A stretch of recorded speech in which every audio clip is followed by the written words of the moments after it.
Hi, and welcome to the webinar today, how CPA Tyler Winn won 251 new payroll clients in 2021. That's hard to say this time in the morning for me. How are you doing, Tyler? I'm doing well. It's 3 o'clock here, so it's a different kind of slump here. Yeah, cool. Yeah, where are you based? Tulsa, Oklahoma in the States. Nice. I'm based in the South Island of New Zealand. It's like -2 centigrade, which is what, like low 20s or something, like in Fahrenheit. Be love to know who is on the session today as well. Let us know in the chat who where you're dialing in from, and yeah, we will be able to test that out. So we've got a really practical session today. We will get into that in just a second, but do you want to just tell us a little bit about yourself and your firm, Tyler? Sure. So yeah, I'm a CPA, kind of a unique CPA in that I do no tax, no accounting, no bookkeeping. I run a payroll service company. So I started out in public accounting, worked for Big Four out of college, opened up my own accounting shop. After a year doing that, I fell into payroll. No one grows up dreaming of starting a payroll company.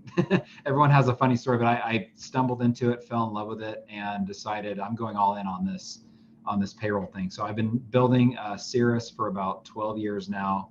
I've got a team of 7. We have close to 1,000 clients at this point. We're running payroll in all 50 states. At this point, I can't stop the company from growing. It's too late. I know we'll talk about some of the things that have propelled that, but yeah, I love the payroll business. I think it's a fantastic industry, and if anybody is thinking of growing that part of their practice, there's so much opportunity. Awesome.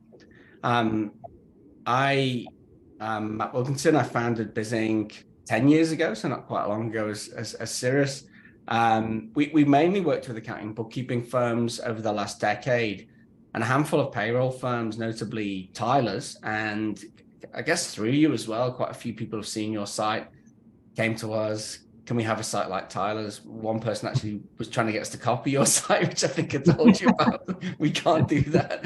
They were like, we can make it a bit like that. He said, no, I want it exactly like that. So yeah, we've worked with a few payroll firms, and it's something that, yeah, we're trying to really expand, because I think there's like a huge overlap in the marketing and website tactics, but there's some really unique things about payroll which we'll cover off today. So I'm interested to go through some of those. Yeah.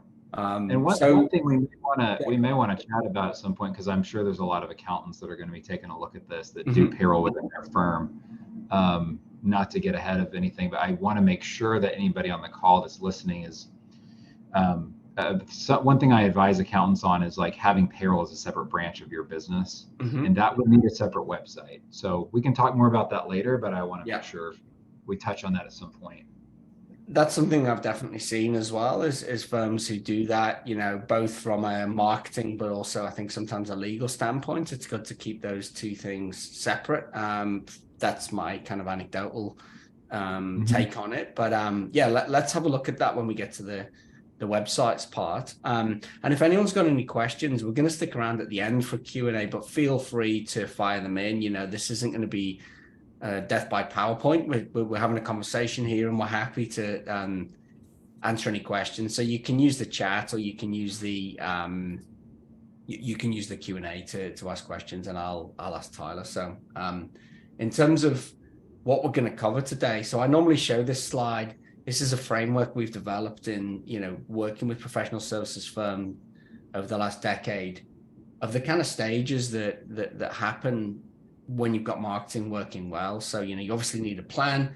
You want to attract leads, engage them, convert them, and retain them. And when I do webinars, I normally am doing maybe 1 or 2 parts of the Leads to Loyalty framework. But the cool thing today is we're going to talk about all of these, because Tyler's got all that stuff working. And I think that when you do get that stuff working, I mean, this stuff shows a kind of left to right. It's more like a circle, and I describe it like a flywheel, is that, you know, the more you do at each stage, it's hard to get it going at the start, but the more marketing you do, it keeps that flywheel moving faster and faster. And I think that's, you know, I think you've already said it, you know, you can't stop the business from growing. I think you reach that tipping point where it's not like it doesn't still need some effort putting in, but you get a system right and it keeps that moving. Mm-hmm. Yeah. So let's get into the session today. So pretty simple format. We've done the introduction. I'm going to quickly ask you why you chose payroll. I mean, I guess we covered off that a little bit, but maybe we can delve into that a little bit more. And then we're going to look at the playbook. So there's 9 tactics that in the marketing playbook, and then the Q&A at the end. But as I say, if you have any questions before that, that are relevant to that section, just chime in and we'll go through them at that point. Mm-hmm. So yeah, interested to ask you this one. You're a CPA. I've talked to a few people. I talked to a lot of accountants and bookkeepers. Some of them, and I've talked to them about you and said why you did it. So I think people will be interested to hear that. And some people have almost said, oh, yeah, I get that. I get those reasons. And other people have been like, I always thought payroll was really hard. Like that was their view on it. So I'm interested on your take as why you did that. Yeah, I think I have an interesting perspective on that as a CPA that's done other services as well. I was doing for my clients before I started Cirrus and went all into payroll, I was doing bookkeeping and accounting. And I found that business was actually harder to run because number one, clients didn't always value the output of what you were doing. So you generate a beautiful financial statement, they don't always look at it, let alone appreciate it. And then I felt like I was chasing down receipts. There were probably some areas of my process that could have been improved, but overall, it felt like I was pulling teeth all the time. And then my final product, I was like, no, I don't know who's even looking at this. When it came to payroll is a recurring deadline-oriented business with built-in incentives for the client to get you what you need, because it's all about their employees being paid. If their employees don't get paid on time, it's going to be issues for the owner, obviously. Getting taxes paid into the government, everybody knows how important that is. And payroll taxes, you just can't mess with. They just have to be deposited on time every time. So what I found was it was actually easier to build a system to work with clients because of those built-in incentives. And then I just loved, from a financial perspective, the recurring revenue piece of it. For some types of financial work, it's more seasonal, preparing tax returns, things like that. You get a nice burst of revenue at year end or whatever, but then it may trickle off. And I know there's other services that can supplement that, but still with payroll, it's like you just are making money every time you run a payroll every month, and that just stays consistent. And then you don't have like a busy season. I mean, January is pretty crazy in payroll companies, but the nice thing is if you charge for W-2s, that is a kind of a bump in your revenue. So I like the recurring revenue piece. I like the fact that you can systematize it. The reason why a lot of people kind of say, I don't want to mess with that, is because they're doing so many other things. If you want to build a payroll practice, you do have to put resources and time into it and staff it correctly. There's things you have to do, but if you're willing to invest into it, it does. I think it can be one of the more systematized, profitable parts of a firm. Mm-hmm.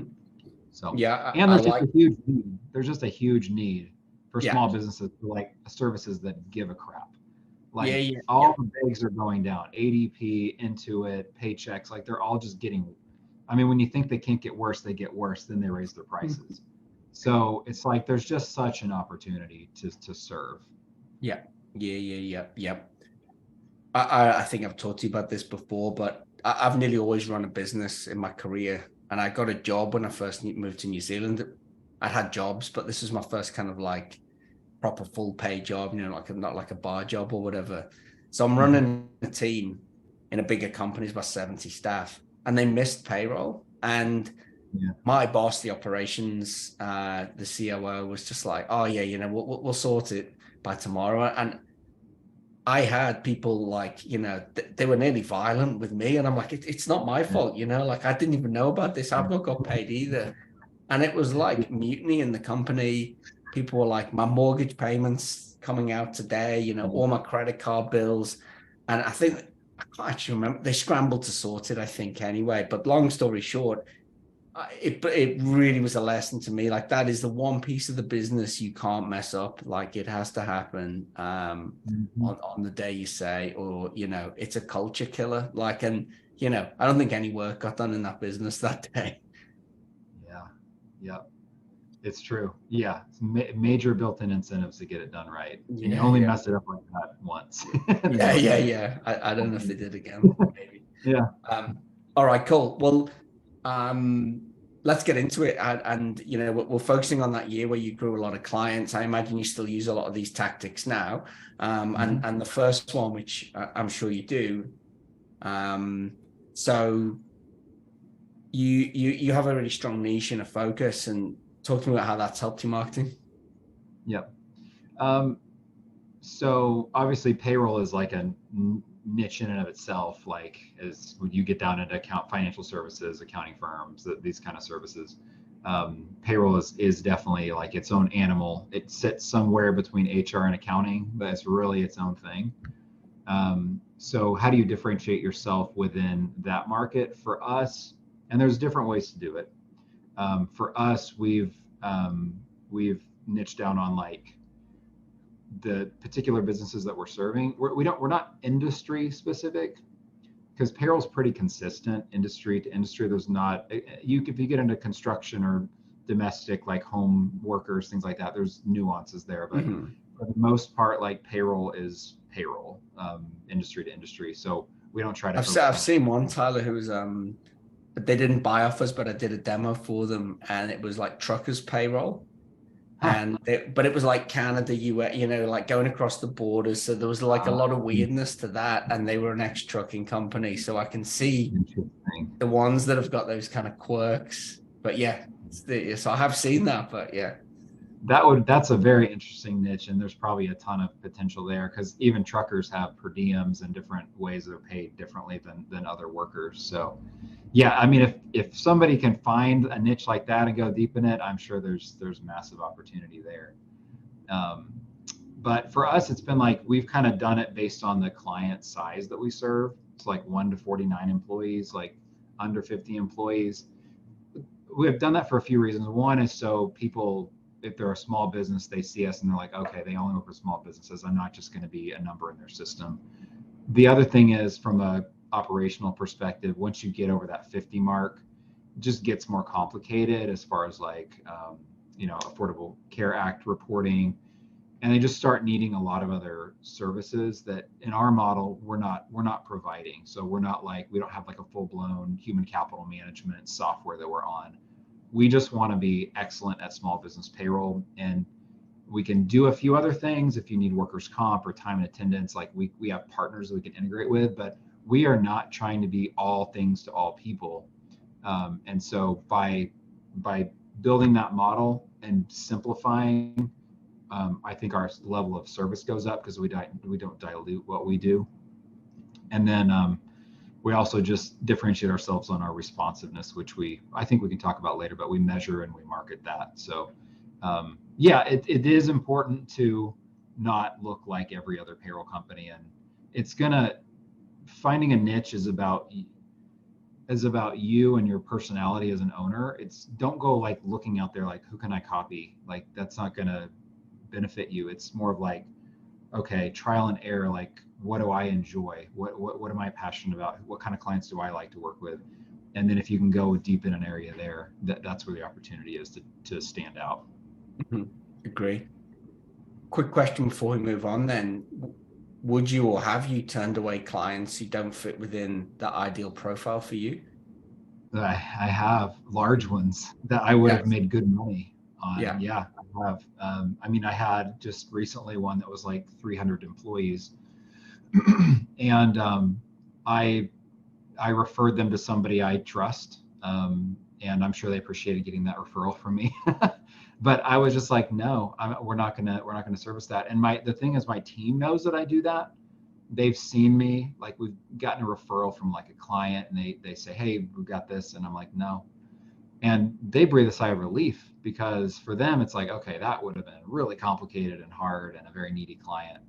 And so I think when they see me respecting those boundaries that I've set and sticking with them, because of how it benefits my team and our clients by having that more simplified model, I think that just builds a lot of trust. Yeah, So great. yeah, I definitely have turned away. I definitely have left money on the table in the short run, but I think I've made a lot more money in the long run because of that. Yeah, that's the key, isn't it? Yeah. Yeah, it reminds me of a couple of things. The book Good to Great. I don't know if you've read that, but Yep. the hedgehog and the fox analogy, which Mm. is the fox is like sly and cunning, and it's trying to get this hedgehog, isn't it? You're jumping everywhere, and it's some days it's doing this and that. So it's got lots of tricks, but the Yeah. hedgehog's only got one trick, which is like the spikes. And Yeah. just got those, it sticks to it, and it works, right? Like, and Yeah. that's the business model thing, isn't it? That those CEOs who stick to that model in the long term, you have more success. Yeah. Well, a lot of business owners, you know, are on the spectrum with ADHD. It's like a proven thing, and it's just easy to get distracted by so many things. And if you can be like focused in Mm-hmm. on an area and don't have that shiny object syndrome, like, oh, we could offer this, oh, we could do that, oh, we could serve this client. Like, the more focused you can be, the better off Yeah, you're going to be. So nearly always comes back to bite you, that stuff as well. Even when you think you've yeah. done the big one, we doing a website for a very big accounting group, like a global accounting group, and it's very much against our model. But there was a reason why we did it, which was over and above kind of, there's a reason why we did it. But I was, worried about it. Anyway, we Yeah. got design signed off, website is built. We've almost finished it, and we're Yeah. about to launch this site. I'm thinking, this has gone so smooth. It's not normally like this, big firms, lots of partners. And Yeah. anyway, just before it's about to go live, they go, what we're thinking is we want to completely redesign and rebuild the website based on this new branding that we've just come out with. And it's always the same, it always, you think you've got it right, but no, that stick in your lane, and you know what to expect. So I get I that. mean, I'm not going to pretend like I haven't had some close calls and a couple Yeah. of bad calls too. And that's where I've learned the lesson is like, it's not just because I'm smart and I'm like, oh, I know exactly who we want to be. Yeah. It's trial and error. And it's like, Yeah. oh man, I let this client in. And then I'm like, oh, I should have done that. I'm never Yeah. going to do Yeah. that again, that kind of thing. Yeah. It always teaches you more, doesn't it? The mistakes Yeah. teach you more than it. Yeah. All right, cool. Next one that I wanted to have a look at was strategic partnerships. Definitely been a big thing for myself, for Bizink. Talk to me about how that's helped you. Yeah, I mean, partnerships are all about leverage. Like, do you want to spend your time getting one new client at a time? Or do you want to find a partner who already is working with a lot of people you already want to work with, build a relationship with them, and then serve each other in some way? Build that trust so that they're like, what's happened for us a lot is we've being a CPA, I have a little bit of an advantage talking to other accountants, speak the same language, have some common history. And so a lot of accountants that I talk to actually kind of want out of the payroll business for one reason or another. It's not for everybody. You have to decide if you want to make this a strategic part of your business. Some don't. And so by leveraging those relationships, I've had like a couple firms that we process over 100 clients of payroll each just in their firm. So I have one relationship with one CPA, and that's led to over 100 clients coming to us. That's a lot less effort than getting each of those clients one at a time. So that's a big just focus for us right now, for me especially, is just how can I build more of those relationships. So it's not just other accountants, it's bankers. And it doesn't have to be like 100 clients at a time. Like sometimes it can be 5 at a time, from a relationship you have. There's people in professional services that need payroll, like that, even just like owner only. Like in the United States, you can set up an S corporation. It's a tax strategy. You can like put yourself on payroll. It's just the owner on payroll. But there's a lot of like we put a blog post on the site a few years ago that was about real estate agents needing payroll, which is so nichey. Like that's a kind of a weird topic to put out there. But then I've had several real estate agents reach out to me because of that. that's not really a partnership thing. I'm just saying, like, there's different industries. Mhm. If you make a contact within there, that you just leverage that to gain access to like more prospects, I guess. In my experience, seeing partnerships in all different types of industries and professions, they're often done a bit like what's on the screen there, a bit of a handshake, let's be Mm-hmm. friends, but they don't really lead to consistent commercial results. Yeah. Um, what would be like 2 or 3 tips that you've had that sort of move it from, hey, yeah, it makes sense to refer each other to, Yep. you're getting 100 clients or more come in every month? Yep. So my biggest tip there is don't make the partnership transactional. Mm-hmm. That is what everybody does, especially if you go to networking meetings. It's like, hey, you refer a client to me and I'll refer one to you. And then we all just sit back and wait for them to refer it to me. Okay, now I'll give you one. That's stupid. Like just that's just so small-minded of a way to do business. What I just shy away from that stuff. And Mm-hmm. anytime someone's like, hey, I'd love to build a referral relationship with you. In my mind now, that's a red flag because Mm-hmm. it means they want something from me Yeah. and they want to be in a transactional relationship, whereas I want to build a transformational relationship where everybody is benefiting, but in a unique way, not in a tit for tat kind of a Yeah. way. Yeah. So I mean, I would tell people, just don't go down that path of like thinking this partnership is about, I'll deliver something in exchange for something else. Yeah. I mean, what we've done is to be honest, we just like kill it on the service side consistently, and we have a reputation. And then when we partner with accountants, like the ones that have referred all those clients to us, I don't pay them a referral fee, a kickback.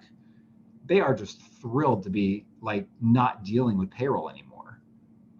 They're just so happy that it's off their plate because their staff was doing it and they were getting burned out, and their staff like loves us now because they're like, I don't have to touch this stuff anymore. Like, I'm thrilled. So I think just being really, really good is is important, because the value, like, yes, I'm getting referrals, but the value I'm giving is like the peace of mind, the no stress, the no headaches, all of this. And that's valuable for who I'm partnering with because it was holding them back from what they truly wanted to be excelling in. Like, it was Mm-hmm. literally just like crushing them. So I think that's important to keep in mind is it doesn't have to be, it shouldn't be a transactional thing. Yeah. Do we have a separate slide for the wholesale stuff? We do, yeah. And Okay, I I want to think touch that on that. let's talk about it in there. I was actually Yeah. talking about the partnerships to somebody yesterday, and she's a very successful bookkeeper, accountant. She's kind Mm-hmm. of moved out of a business and is doing some other stuff. And one of those things, she wants to partner in the accounting industry, which I've done a lot of. And she was asking me for tips.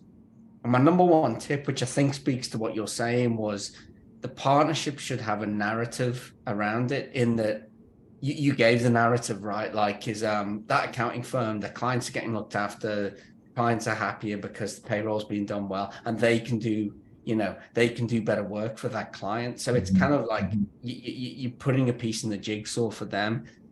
Right. The money doesn't need to change hands with that piece between you and them, right? Like, that narrative is really good. And sometimes it goes both ways. Maybe you can refer them back. Hey, if you need a CPA and For sure. blah, blah, blah, that they're the people to talk to.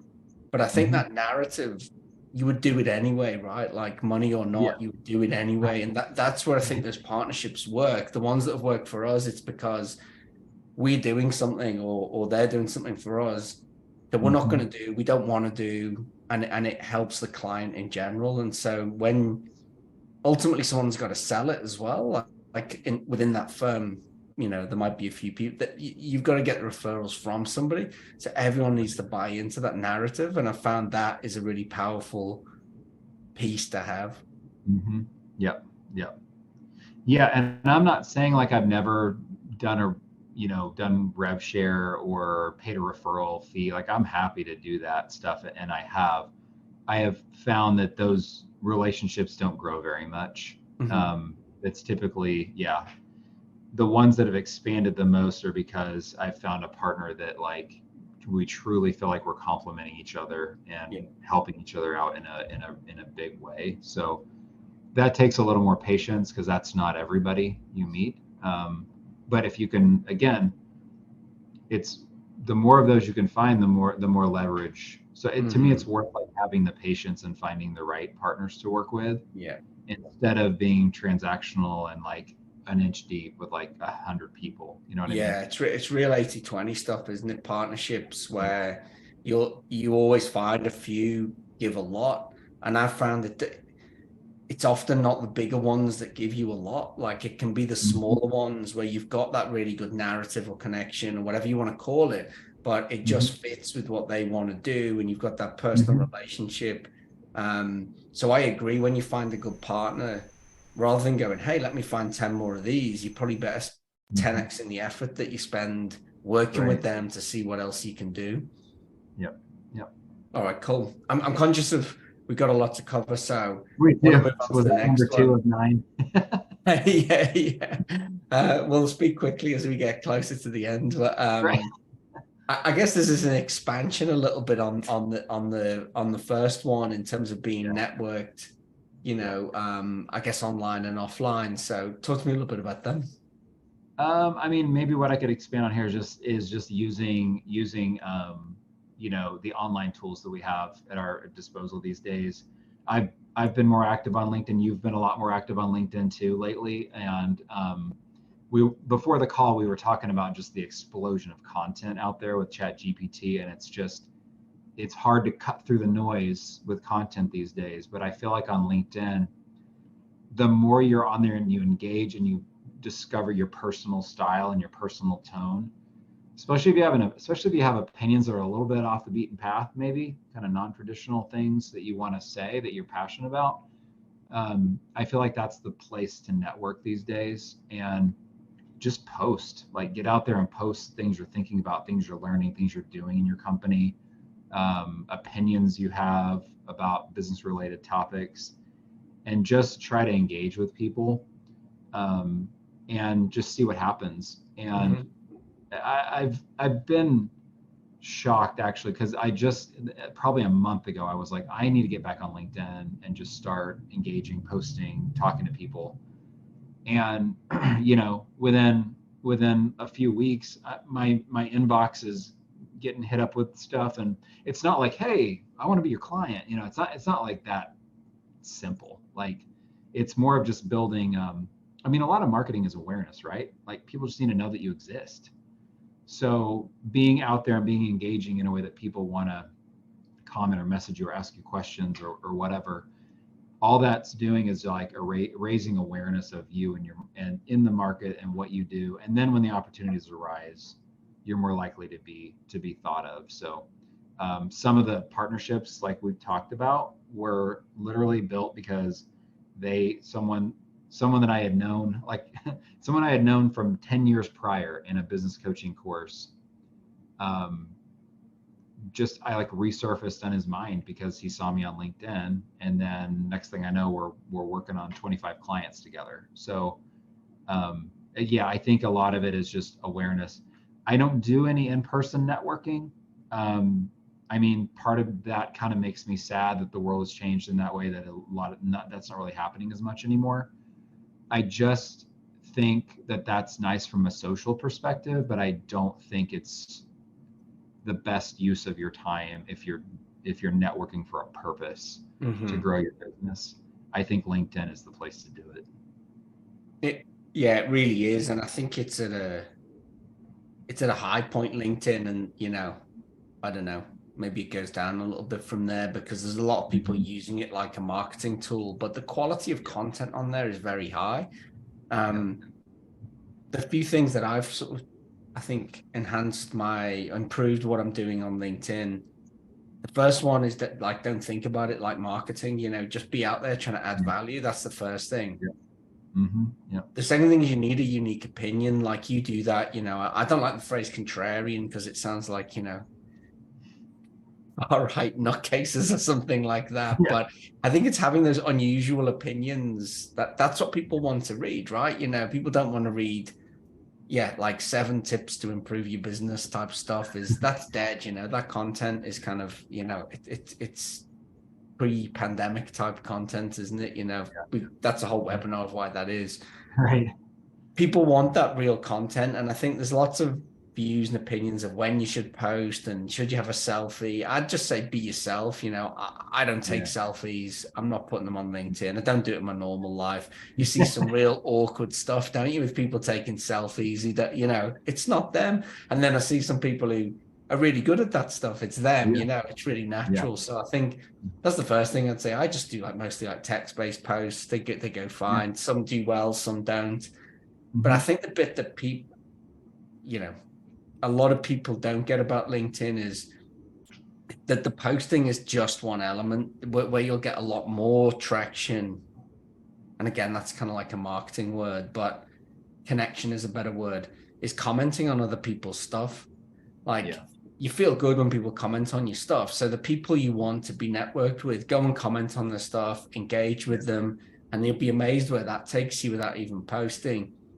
Real example, I connected with somebody who'd just been promoted to the head of a country for one of the big global accounting software brands. We started talked a bit about marketing. They wanted help with their partners with marketing. Started chatting about Canada. It was in Canada.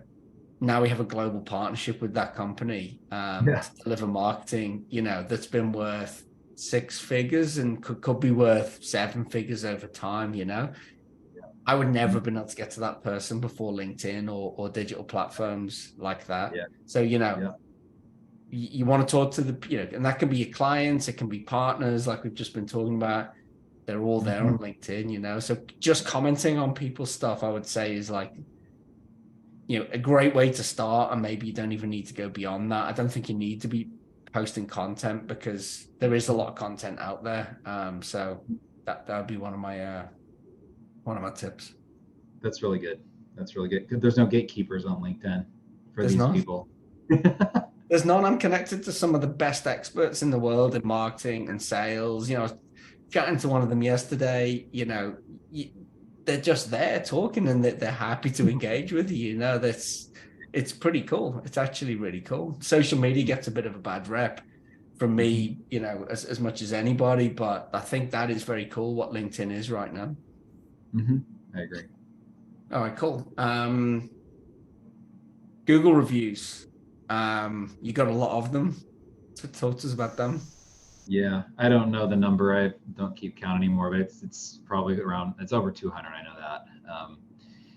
So that's a big part, I would say, of your more local marketing strategy. Probably a lot of people on the call are servicing clients all over, regionally or nationally.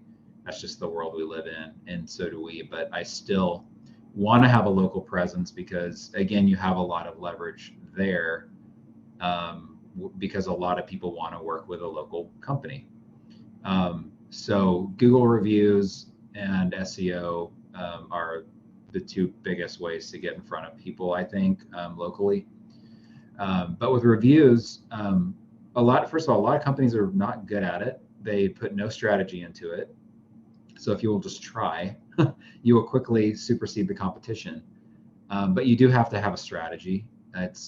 You will not get Google reviews just by being good. Even if you're really, really, really good, it does not mean you're going to get any reviews. You have to ask, and you have to ask, and you have to ask again, and maybe a 4th time.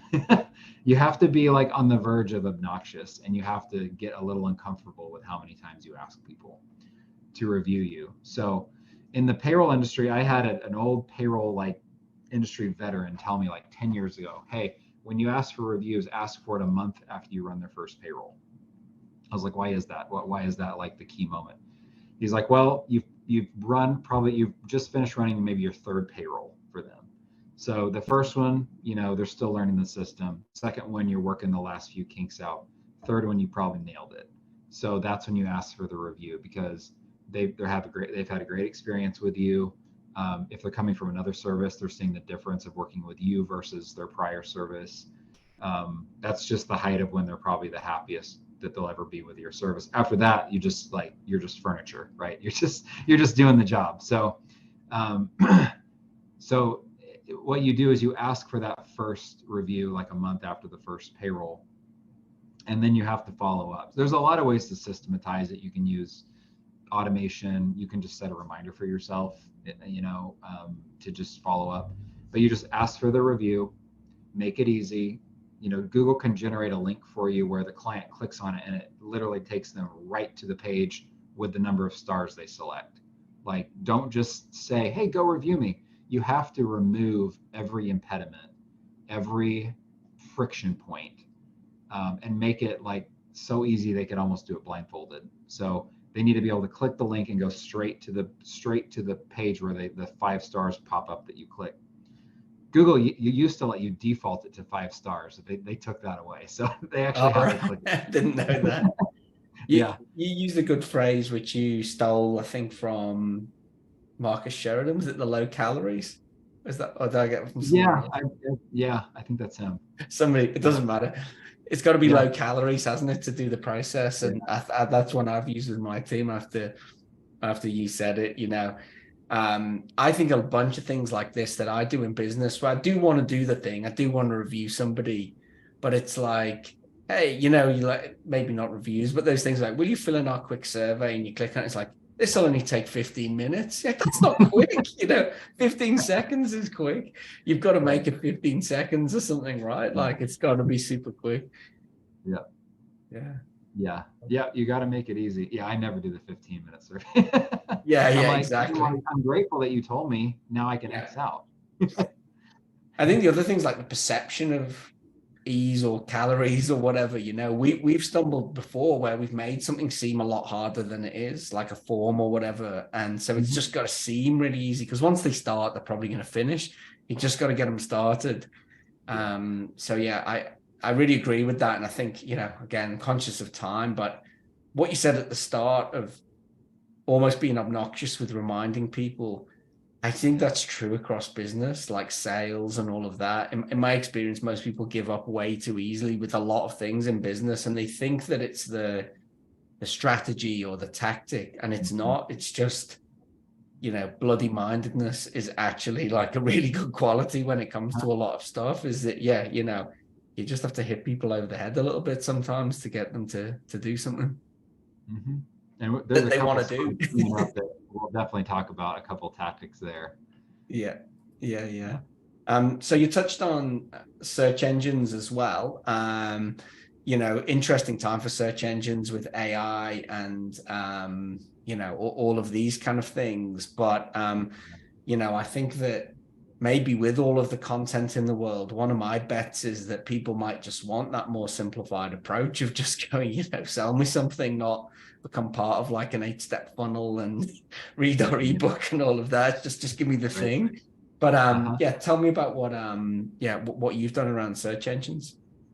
I mean, this is something that I'm working with Bizink on right now, because I've honestly let this slip a little bit, and I've realized, okay, I need some help. So I'm grateful that you and your team are going to be helping me with my SEO.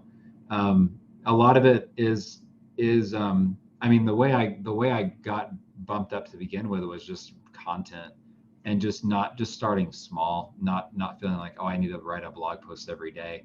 I started out a blog post a month, and just get something out there that Google can start crawling and searching and all that.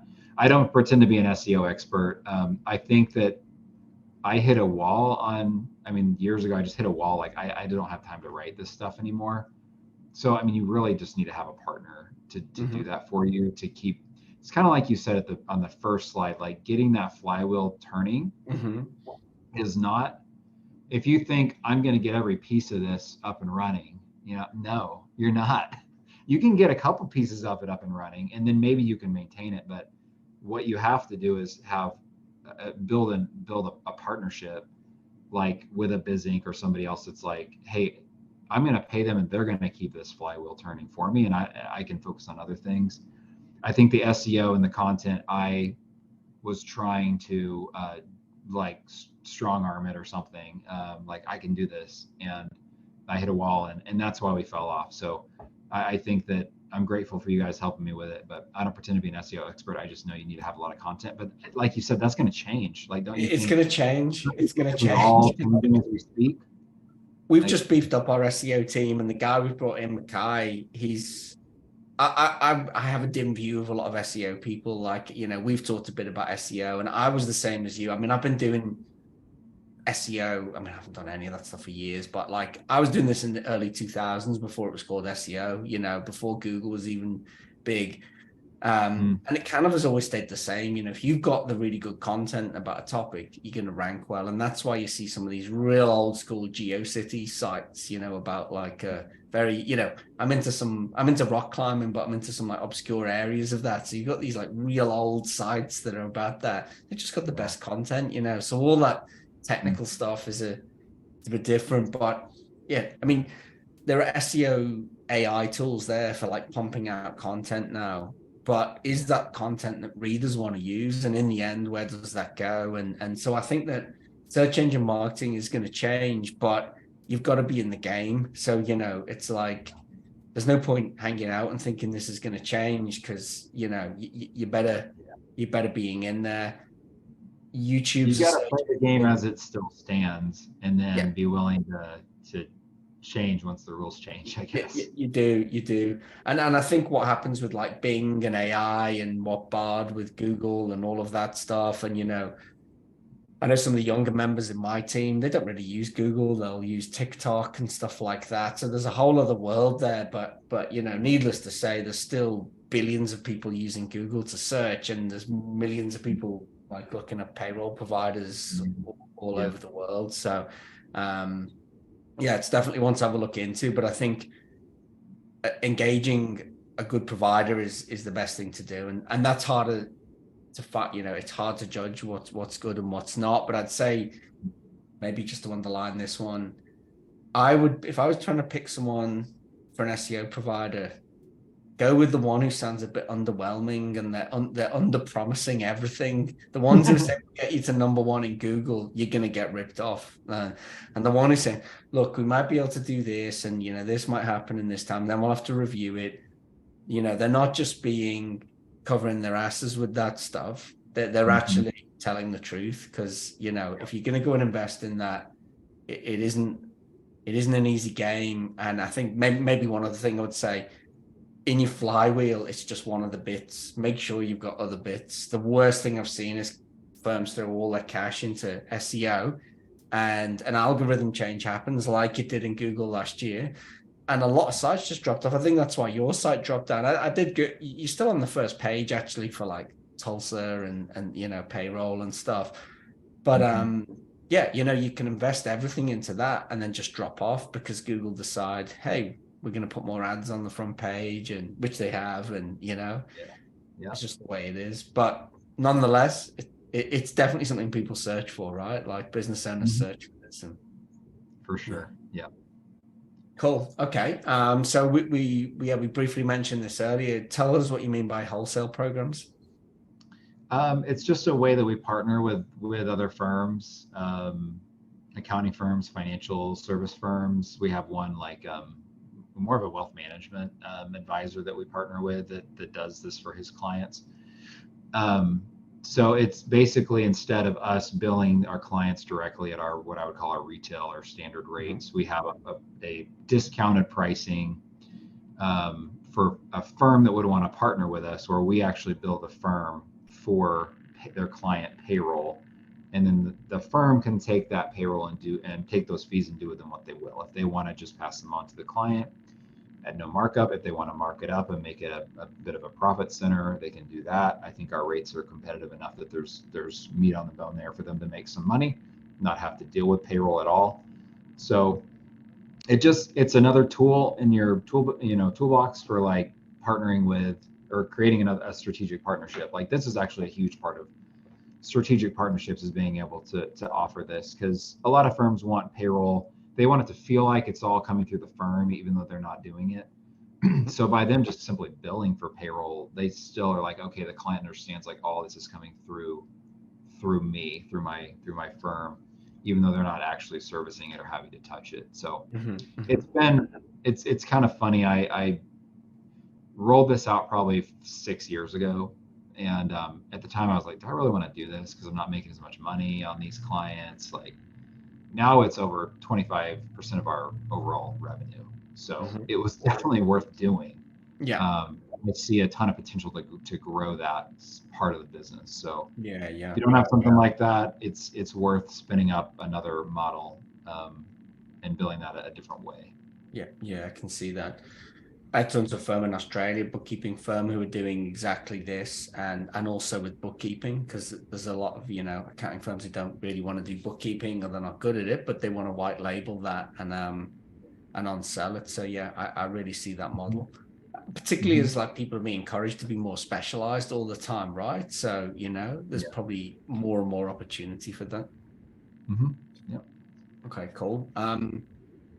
So,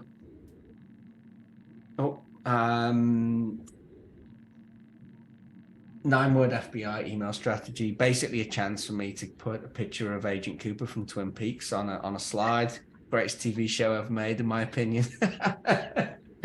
But actually, to tell us about this email template that you use. Well, it's not better than Breaking Bad, but we can have that. Oh, I've just watched Succession. That's pretty good. Have you seen that? What? Succession? I haven't gotten into that. No. No. Okay. Well, we should stop doing TV reviews and yeah. Tell me about this. We'll come back after we watch a few episodes. Yeah. This is actually one of my favorite things to talk about because it's just interesting. So this is a way to revive a cold lead. So first of all, if you don't have a CRM, if you're not storing the names and the email addresses and contact and notes on every prospect you've ever talked to, you're making a huge mistake, because that's a gold mine that you can use later.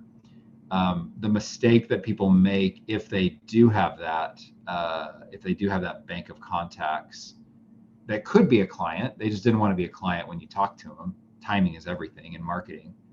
The mistake people make is they say, well, I'm just gonna, if I want to like talk to this person again, I'm going to send them my latest newsletter, or I'm going to send them like a big email. Hey, how's your family? Like, hey, I haven't talked to you in 5 years. Like, how you doing?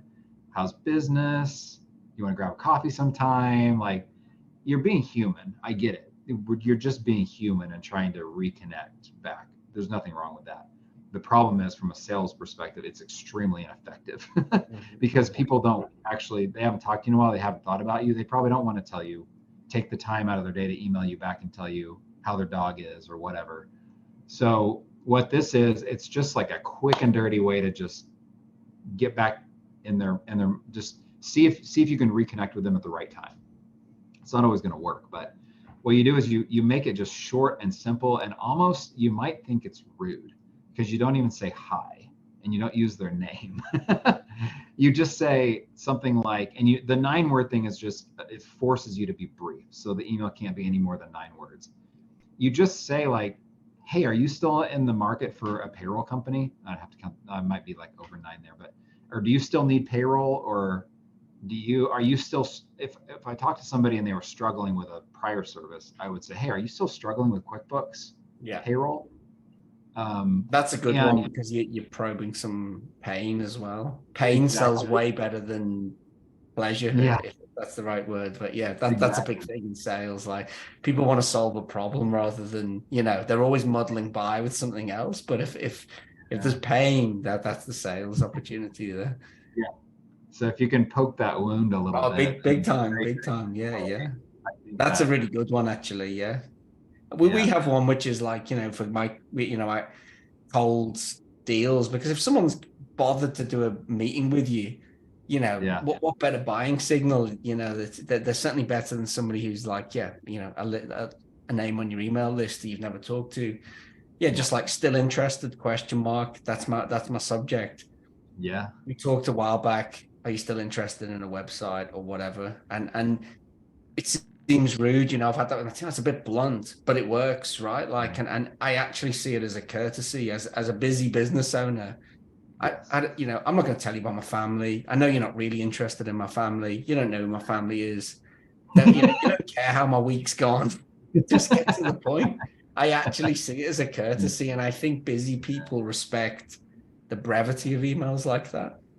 Yes. Yeah, and you make it a yes or no question. It's back to that calorie thing.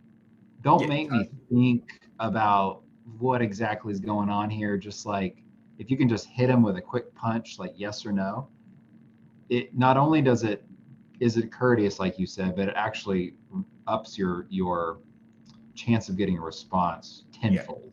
yeah. Because I'll, even if they say no, at least, if I'm like, hey, are you still struggling with QuickBooks? No, we're actually really happy right now. Great. I can move on. Exactly. Like, That's the yeah. power as well, isn't it? You want to give them the yes or no is important because you don't want to chase them anymore and waste your time. But it's giving people an easy out or in, and I think that's it. Giving them the out is good as well. So like I'll often put mine, just let me know, I won't bother you again. Like I want them to say that because like why wouldn't you do that? Like why do you want someone bugging you? But if they Uh-huh. don't, I kind of assume they're still interested because Right. I do the same thing. I sometimes tend to not Yeah. ignore people, but if I do, but I don't say no, it's because I am Yeah. actually still interested and I want to, it's almost like, hey, see how keen they are to keep following me up and then I might do It's like something. dating, right? Just tell, if you don't like me, just tell me. Yeah, totally. Yeah. That's what you want, right? No, it's a good one. I mean, we could go into that one quite a lot, but maybe I'll Can I share say, a couple of, say just one more quick thing on this? yeah. Um, One other quick email strategy I like for a cold lead that's a recently cold lead, like you were engaging with them and then they just stop responding to you. You've maybe called them once, you've like emailed them a couple times, nothing's coming back. What I will email them and say is, did you give up on working with me? And you would be just shocked at the responses you get back Yeah. so quickly, Yeah. because nobody wants to be seen as flaky. And you've also given them a yes or no question again Yeah. to respond to. So when I send that cold, like these people just come out of the dark like in a second, and they'll be like, no, I'm sorry. Like, and sometimes, there's legit things like, no, I'm so sorry. My grandma was in the hospital this week. Yeah. And then you can have the courtesy to be like, hey, I'm sorry to hear that. Like, I'm going to check back with you in like a month or so and just make sure everything's okay. But you can get a response back so quick that helps like, what's my next step here in the sales process? But yeah, did you give up on working with me? Works so good. Is there Wi-Fi in the hospital? You can sign up here anyway. Right. I want you to be okay. That's too much. Let's talk payroll. Okay, cool. Selling to clients, right? Like at New Zealand, where I am, we're officially in a recession. So I would always say in that situation, you might not be adding as many clients as Yeah. you typically would. You got to sell more to existing clients. So having that set in place already is a good thing. Yeah, just chat through briefly what you do there. Yeah. I really want a boba tea right now. That picture is, yeah, okay. Maybe after work. Yeah. It's hard to find pictures of some of these. One for wholesale is particularly difficult. Yeah. That's a tough one. Yeah. It is. Yeah, selling to clients is something I think we've gotten better at.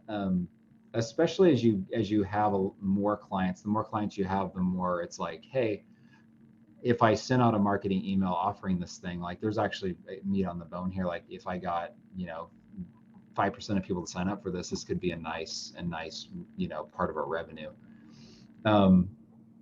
So for us, it's like, for example, we didn't do like contractor payrolls, 1099 payrolls, for a lot of different reasons. I think we kind of shied away from that, but this year we were like, you know what, I think we can do this. Our software supports it. I think we can create a good process, good pricing. And so it's like, now I'm not going out finding new clients. I'm taking my new clients and I'm selling them something else that can really help them. That's easy. That's so much easier than going out and finding new, new business to sell. Also with payroll, there's just other things like we do stay in our lane. We're not trying to be all things to all people, like I said, but if you can build strategic partnerships, like time and attendance, for example, we have a partner we work with, so I can market the timekeeping piece to them. And then if they're interested, I just refer them to our partner. and I don't have to sell it. I don't have to service it, anything. They take care of everything, and then I bill for it at a margin. So again, it's like, it's easy money. It helps the client. You're not having to go out and try to find new business. There's a lot of, and I feel like we're just tapping the surface, but there's a gold mine in your current client base if you're creative enough to find new ways to serve them, or just a lot of it's just awareness. Like maybe you already do the thing, but they just don't know unless you tell them. And just because it's on their website doesn't mean just because that's the biggest thing, right? And that will be the truth. Nothing hurts me more in our business is when we lose a client and we ask them and they say, oh, it's because you don't do this. I'm like, we do that. And they're like, oh, we would have gone with you if we'd known. That's the worst feeling. But I'm really conscious of time, and I think we can kind of move into the next one. Like what you said then was, actually, it's not selling, it's helping people. Like people want this stuff, and they probably prefer to get it under one roof, in my experience. So like, we do SEO, but some of our clients have SEO agencies who aren't very good. Like I know they're not very good. They should be using us. That's our fault for not doing a good enough job of helping them. You can call it selling, but if they want that stuff and we can do it better, it's like our duty to serve them. So how does that tie into the service part as well? Yeah, I mean, at the end of the day, it all boils down to how you're helping your clients and how well. I think one thing we've talked about is you can have all the great sales and marketing strategies in the world, but if you suck at the end of the day, you're not going anywhere. Like people are going to see through that. You're not going to get a 5-star Google review, even if you have the best follow-up strategy in the world, if you're not any good at what you did. So your core offering has to meet a need in the market. You have to differentiate yourself, and you have to go above and beyond, and you have to give people a consistent experience. So for us, world-class does not mean we do every single thing our clients ask us to do. We actually have many, many boundaries of what we will and won't do. But what that does is it creates a consistent client experience that they're going to get every single time, and they know what to expect. So defining what great service means in your business is key, and then having the metrics, to measure that and make sure your team is living up to that. We have a few different things we do internally to make sure we're meeting those service standards, response time on emails, NPS scores. There's a few different tools that we use for that to make sure we are as good. Like we might think we're good, but until our clients tell us we're good, that's just, it's imaginary, And we've had that in our business for sure, where even things like NPS, they're good, but you need a bunch of those things together. But ultimately, it's like, you just got to know, don't you, that enough clients are telling you we love this, that, because it's easy to be like, this score is this, but that they're still not, I'm not going to say they're not real things, but you know what I mean? They're kind of like abstracted things, aren't they, from a real person? So it's important to know you've got it, not just like sit behind some like data. It's true. And the anecdotal stuff is the most powerful stuff anyway. Like when you have a client just email you out of the blue, like, my specialist is amazing, they did this for me, or they went above and beyond, or, we'll do things like send, if we hear about a client that has a loss of a family member or a marriage or a baby, we'll send them like a gift, or send them flowers or whatever we need to do. You can't measure that stuff. Like that's just being human and being compassionate and caring. So we build all that kind of stuff in too, and that's not going to show up in a metric somewhere, but it makes all the difference in how the client feels. Yeah, definitely. That's been awesome to share all that. If anyone's got any questions for Tyler and myself, then feel free to fire them in. I'm conscious we've come up to the hour. Just a couple more things while we do that. So just go back. If you want this marketing playbook, I'm going to drop the link into the chat, and Tyler talks through all of these tactics that we've looked at today, so you can have a permanent record of that. We'll also be sending out the recording. if you're interested in a website like Tyler's, which is actually about to change, but that's another story. But if you want an even better website than this. yeah, there you go. But book some time to chat with me. But yeah, really interested if you've got any questions. Like I say, we'll send out a recording. I'll have my details, and you can let me know on that. I'll just hang on for another minute. But I think that, what I was thinking about was something you said, Tyler, which is like, you can't build the flywheel in one go. And, it's a bit like the phrase, isn't it? You're building the plane while you're trying to fly it. That's actually what you're doing with business in general, but definitely with marketing, is that, if you're a fan of kind of like start here, finish here, like, it's not for you. You've got to just jump in, try some stuff, fail, keep trying. I think if you follow those 9 tactics that Tyler's outlined today, you're not going to go far wrong. Starting with the big ones, obviously, like getting your service right, and I think those are the ones, and like the really leveraged ones, and then I think some of the other ones you can start to move on to. But yeah, I think the key thing is to get started. Okay, we've got one question. Yeah, so just a little bit more on those metrics that you're tracking. So response time to, I guess, emails, tickets, things like that, and NPS scores. What else do you track? Well, we send out a weekly scorecard that my team prepares, which has response times by our frontline client specialists. So how many emails they sent, how many emails they received last week, their average first response time to incoming emails. Our tax team, like how many tax registrations are they working on, and if it's in a quarterly, quarter end, like how they're doing getting their quarter end work done. But some of that's operational stuff. I mean, we track in that scorecard is the NPS scores. We use Delighted for that. It's a pretty simple platform, pretty inexpensive. And so we make that part of our new client onboarding checklist. And we run that, I think we are looking at like a 3 to 6 month timeline. Like, what are those scores looking like over the course of time? Like, what's the overall metric there? Can I just ask a quick question about NPS? Yeah. One of the things so we do NPS. You probably get a lot more volume of that stuff, because you're just doing so many, like you've got so many more touch points with clients. So it's been harder for us to build up big amounts of statistical data. It's okay, right. But one of the things I've found with it, it's not the raw number. I think people get obsessed with that raw number that comes out. One of the things I've found it best is more like, it's called closing the loop. So I think it was the Intuit CAO came up with this, was that, if anyone who doesn't know NPS, it's 1 to 10. You'll all have done one. 9 and 10 is a promoter. 6, 7, and 8 is neutral, and below that is a detractor.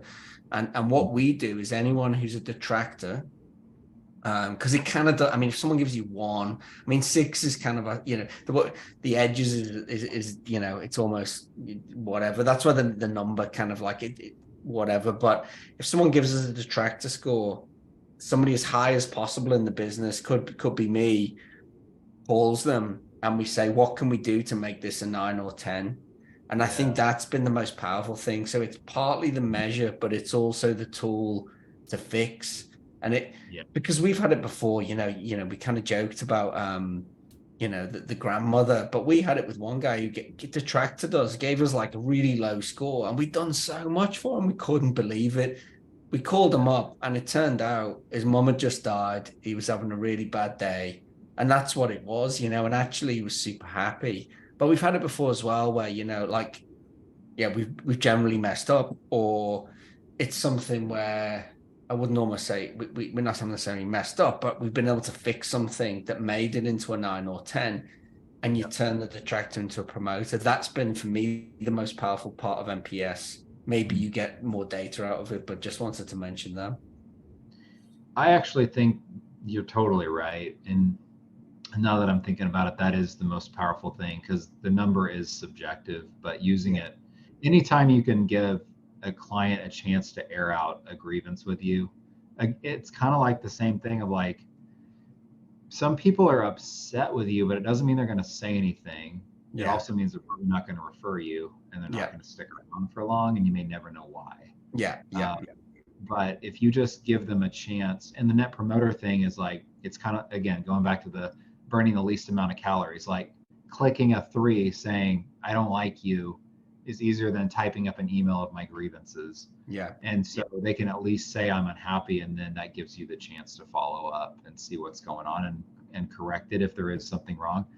Like you said, sometimes they are just having a bad day, and you talk through it and you're like, I think everything's fine. Now go change your score. Because then the crazy thing is, though, is that, you know, like what I tried to take the view in business that's like, everything that happens is my fault in the business, right? Like the buck stops here type thing, is that, you know, even if it's not your fault, it's your fault. So with a client, you know, maybe the guy's mum's died and he's feeling bad about Bizink. He's still feeling bad about Bizink. And if we do that, we make him feel good about it, right? Humans are very irrational. No matter what we say in business, humans are really rational. And I think that talking to people is nearly always the, you know, in customer service, it's always the solution, isn't it? You know, email is terrible when someone's annoyed. You got to get on the phone, or, you know, we got a customer at the moment who's kind of like, you know, not happy for a reason that's completely unreasonable. And I made them a video because it was going to be hard to line up a call.